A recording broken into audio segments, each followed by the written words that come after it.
আসসালামু আলাইকুম। আপনারা জানেন আমি গাট হেলথ নিয়ে অত্যন্ত সবসময় বলি যে আমাদের গাট হেলথ যদি না থাকে আমরা যত কিছুই করি আমাদের সুস্থতা ব্যাক হবে না। এবং গাট হেলথের জন্য আপনারা জানেন আমি কী বলি, দুইটা জিনিস আমার দরকার, একটা সাওয়ার ক্রাউট, একটা হচ্ছে টক দই।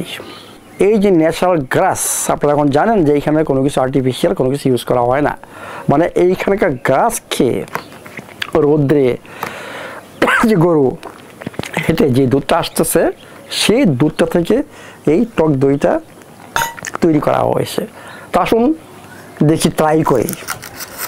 আমি এখন খুলতেছি। Oh, fantastic!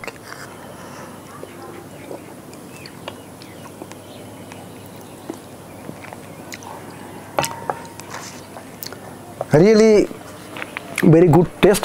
সেটা আমার কথা না, যখন আপনারা এটা ট্রাই করবেন তখন আপনারা কমেন্টস লিখবেন যে কী ফিল করলেন।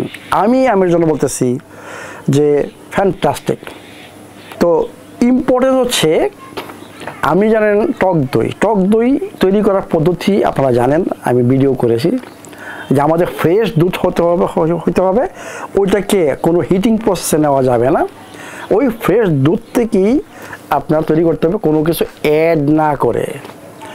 সেইটাকে বলা হয় টক দই বা কেফির।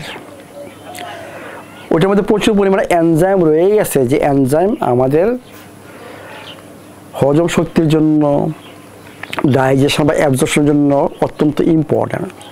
তাহলে আমাদের হাউস অফ হারমোনিতে আপনারা এটা পাবেন, এবং আপনারা যখন ট্রাই করবেন দেখবেন যে ন্যাচারাল জিনিসটাতে আমাদের এখানে অনেকে বিক্রি করে, ইয়োগর্ট বিক্রি করে, দোকানে বিক্রি করে ইয়োগর্ট, মিষ্টি দোকানে বিক্রি করে দই, আপনারা ডিফারেন্সটা খুঁজে পাবেন এখানে।